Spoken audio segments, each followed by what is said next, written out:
A man is dead tonight after an accident at an East Texas industrial facility. Good evening, and thank you for joining us this Monday night. A deadly fire was sparked at Trinity Industries in Gregg County at 708 Jordan Valley Road this morning around 10:30. And as KLTV7's Jamie Boyum reports, investigators are now working to find out how that fire started. Longview Fire Marshal Marcus Delaney says LFD was called to Trinity tank car for a worker who had been burned. When first responders arrived, they found our patient with some severe burns. Our paramedics treated and transported him to a local hospital with life-threatening injuries. The worker died of his injuries.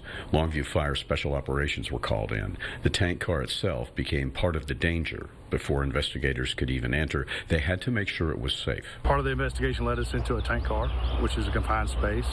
Our special operations team is highly trained. And since they've been here, we've monitored our atmosphere inside and outside the tank.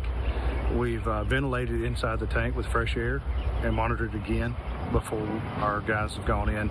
Once the air is cleared as safe, investigators go in and basically looking for the cause and origin of the fire. They asked for some help from the Longview Police crime scene investigators. They have a 360 camera system was photographing for us the area and the scene. And their investigators are also there to help us as needed. That way, the undisturbed scene can be revisited as often as needed with software.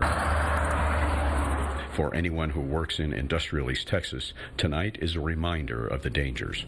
Jamie Boyum, KLTV 7 News. Right now, fire investigators say they do not believe that fire at Trinity Industries was set intentionally. The cause remains under investigation. The victim's name has not yet been released. We will stay on top of this story and bring you the